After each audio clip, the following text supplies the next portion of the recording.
Bom, gente, vamos para os nossos dois assuntos do dia de hoje. Em primeiro lugar, eu vou tratar de umas tretas e mutretas no âmbito das relações internacionais. A maior parte das pessoas, pelo menos que assiste o canal, estão sabendo que na Europa, especialmente nos Estados Unidos, os juros estão bem acima do que aconteceu, do que predominava nos últimos anos. Isso aí foi em função de uma inflação lá depois da pandemia que ainda não foi debelada. Coisa estranha, né? Isso traz várias consequências, especialmente para os mercados internos, primeiro da União Europeia e depois dos norte-americanos. Será que tem alguma conspiração por trás disso?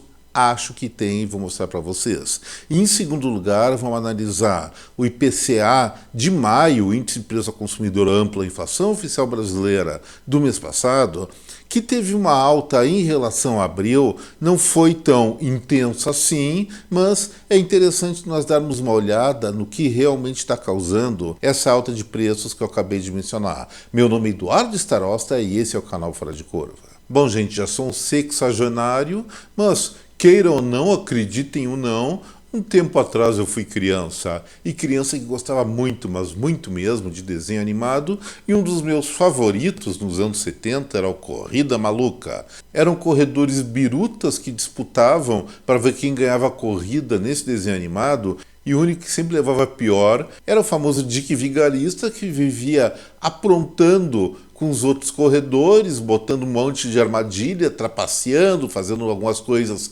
com seu inseparável Muttley, mas nunca conseguiu ganhar uma corrida, apesar de aparentemente ter o melhor carro e ser o mais inteligente de todos os corredores. Só que a inteligência era para o mal. E nas relações internacionais, especialmente pela liderança da formação de riqueza, as coisas não são muito diferentes.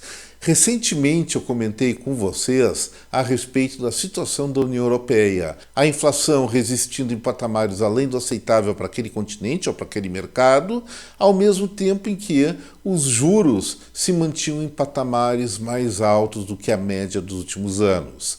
Estados Unidos não está muito diferente. O país ainda está crescendo mais que a União Europeia, mas esse crescimento vem desacelerando ao longo dos últimos meses, não de uma maneira muito intensa, mas vem ocorrendo sim.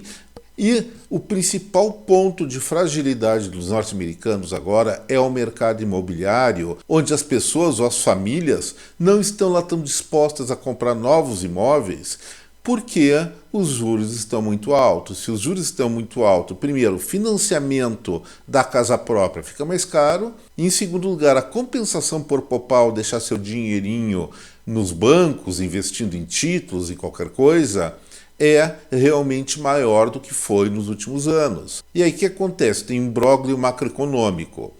Sim, é importantíssimo para a economia dos Estados Unidos, para a europeia também, reduzir juros para melhorar a atividade econômica. Mas para reduzir juros, a inflação tem que estar baixa e não está. Eventualmente, eu acho que semana passada até a União Europeia reduziu um pouco a sua Selic, a sua taxa básica de juros, mas dentro de um contexto inflacionário não tão seguro assim.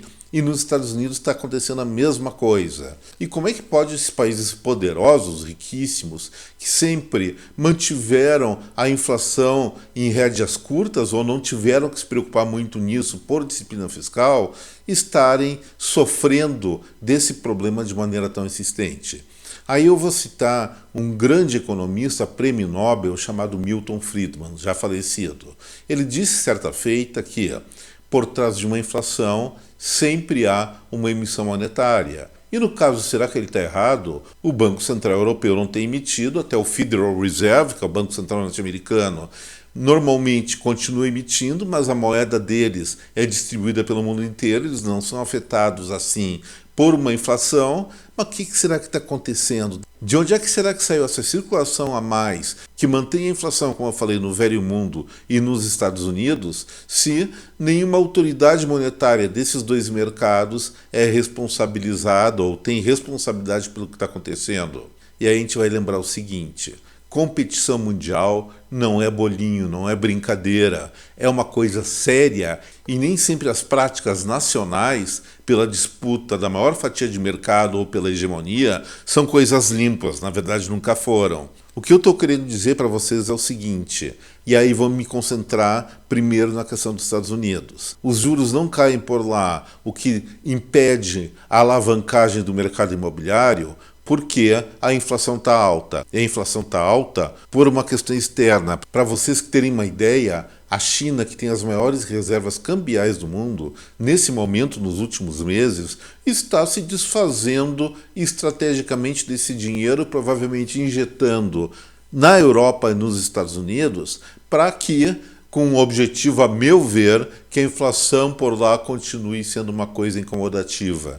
No mês passado, ou seja, estamos falando de maio, simplesmente eles se livraram, eles têm mais de 3 trilhões de reservas cambiais, mas eles se livraram, diminuíram essas reservas em nada mais, nada menos do que 44,83 bilhões de dólares. E injetando isso em qualquer mercado, vamos mais ou menos dizer que é em torno de 220 a 240 bilhões de reais, se fosse no Brasil, isso faria com que qualquer sistema monetário ficasse um tanto quanto instável e, já que há muita moeda que está entrando, e a moeda que nem mercadoria, quando é safra de uma fruta, é safra de algum produto, o preço cai, o valor dessa moeda, o valor do dólar e do euro, de acordo com a injeção que a China está botando nesses continentes, nesses países, vai sim se desvalorizar frente aos produtos e aí nós temos a inflação. Então, resumindo, é interessante notar isso. China libera reservas cambiais. Isso irriga com dinheiro a economia desses países, com mais dinheiro a inflação sobe e isso faz com que essas nações elas sejam muito mais conservadoras no sentido de cair juros e, já que não estão caindo os juros ou eles estão caindo de maneira muito lenta, a economia, o processo econômico não reage e a China cresce mais do que a União Europeia e Estados Unidos. É essa jogada, é uma coisa aparentemente complexa, que tem malandragem, mas na verdade é muito simples. É jogo sujo? É jogo sujo, sim. Mas a China também está sendo vitimada, vamos dizer assim, por uma onda protecionista dos Estados Unidos em relação a carros elétricos e outras coisas. Então, cada um joga as cartas que tem para manter ou para conquistar a hegemonia global. E isso é uma coisa que nós vamos assistir muito, mas muito mesmo, nos próximos meses e anos, antes, eventualmente, de dar uma confusão maior, que eu não quero que aconteça, mas a gente não pode negar que está no cenário das possibilidades. Agora vamos para o segundo assunto do Fora de Curva, que é inflação. O IBGE divulgou hoje a inflação oficial brasileira, o IPCA, do mês de maio. Foi 0,46%, algum tanto acima do razoável para o padrão brasileiro, que tem que ficar com uma inflação abaixo de 4,5%, e acelerando um pouquinho em relação a abril de 2024, ou seja, o mês retrasado, que foi de 0,38%. Isso é assustador? Eu entendo que não. Acho que existem circunstâncias conjunturais que justificam essa aceleração de preços. O primeiro lugar que eu havia antecipado no quadro que vem por aí ontem foi realmente a aceleração do preço dos alimentos, não em relação a abril, mas em relação ao IPCA 15, que havia caído sensivelmente e houve essa retomada de preços por conta do impacto das enchentes na produção agrícola, especialmente de ciclo curto, lá no Rio Grande do Sul. E não foi a questão do arroz, que realmente não teve uma alta significativa, porque a safra estava praticamente colhida, estava armazenada, teve um pouquinho de dificuldade de logística para escoar a produção, mas nada justificava a importação que o governo brasileiro tentou fazer, e parece que foi comprovado isso, tanto que foi cancelada, foi muito da fraudulenta. O caso é o seguinte, são aqueles produtos de ciclo curto, batata, feijão, até laticínios, enfim, uma série de mercadorias que se viram bastante prejudicadas a partir do Rio Grande do Sul, da sua colheita, na sua coleta, por conta do efeito climático ou do desastre climático que ocorreu lá no extremo sul do nosso país. Isso fez com que o grupo de alimentação e bebidas, que se não acontecesse esse sinistro, ficaria por volta de 0,2%, 0,3%, passasse ou registrasse 0,62%, com destaque de alta inflacionária, ou destaque negativo, no caso, para tubérculos, raízes e legumes, depois sal, condimentos, leites derivados, e pelo lado oposto, caiu o preço basicamente do setor de frutas, onde na entrada do inverno não tem muita coisa vindo do Rio Grande do Sul. Depois, grupo de habitação, que em abril teve uma deflação de 0,01%, é quase 0 a 0,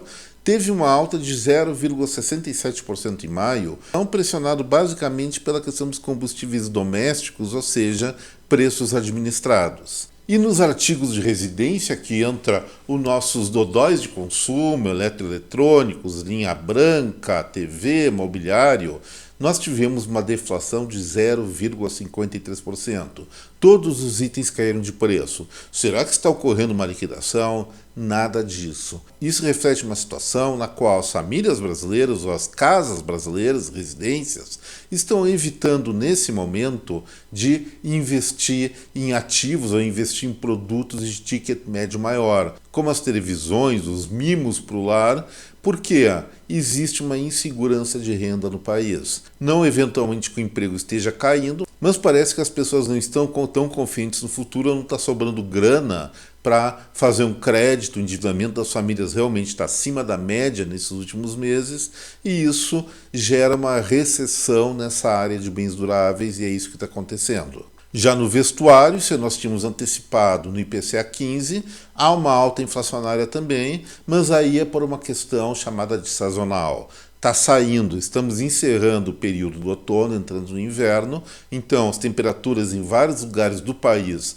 são mais geladas, e isso também envolve uma renovação, pelo menos parcial, do guarda-roupa, fazendo que o preço desses produtos, roupas, calçados e artigos similares, tem uma aceleração de preço típica dessa época do ano. Setor de transportes, uma alta um pouco acima do que seria o ideal, de 0,44%, mas muito influenciada pelo transporte público e pelos combustíveis em segundo plano. Aí nós podemos destacar reajuste de passagens, e no campo dos combustíveis o que ocorreu principalmente foi um processo aí de entre-safra da produção de etanol, aumentando o preço médio desses energéticos. Na área de saúde, houve uma desaceleração inflacionária. Em abril foi 1,16%, maio 0,69%, quase 0,7%, o que, mesmo sendo menor que o mês anterior, ainda é muito intenso.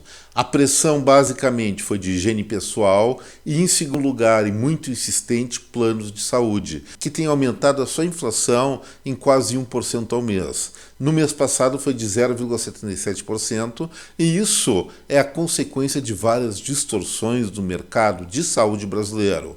Muitos falam que é abuso do plano de saúde, mas esse plano de saúde, por outro lado, eles têm a sua sinistralidade, têm seus riscos aumentados pelas próprias exigências da Anvisa de cobrir um escopo cada vez maior de doenças, de tratamentos, que antes eles não cobriam. Assim aumenta a sinistralidade, aumenta o risco, eles acabam aumentando ou pisando pesado no acelerador dos reajustes contratuais dos planos, então alta de 0,77%. Já despesas pessoais, com mais ou menos sob controle, uma alta de apenas 0,22%, com destaque para o fumo, 1,65%, ou seja, vai pesar na carteira dos fumantes.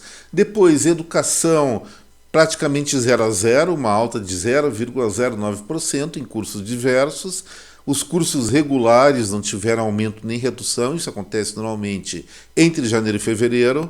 E, finalmente, na área de comunicação, uma inflaçãozinha de 0,14%, já que não teve reajuste relevante nas principais operadoras de internet, de streaming e também de telefonia celular. Então esse é o quadro geral. Junho, em relação à inflação, é uma grande incógnita. A gente tem que ver como é que vai ser a normalização do setor produtivo no Rio Grande do Sul, que colabora em vários segmentos, especialmente da alimentação, mantendo alguns produtos em preços mais razoáveis, especialmente para o resto do sul do Brasil, mas fica dentro do foco das preocupações o que vai ser da administração das contas públicas. A despesa pública está aumentando, o endividamento do país, a dívida bruta do país vem aumentando de uma maneira bastante rápida, e isso cedo ou tarde, sim, impacta em índices ou percentuais inflacionários mais elevados, aí vai ser uma grande encrenca que eu espero que não aconteça.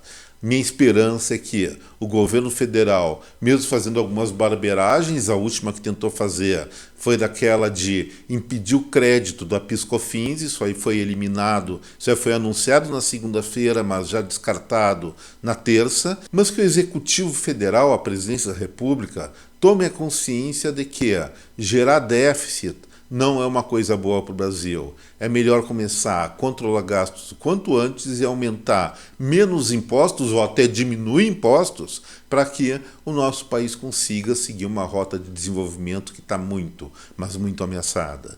Gente, o que eu tinha para falar hoje era isso. Espero que vocês tenham gostado desse vídeo. E se gostaram, não esqueçam do like, do compartilhamento e da inscrição no canal para quem ainda não é inscrito. Um forte abraço a cada um de vocês. Deixo aqui meu até breve. Tchau, pessoal!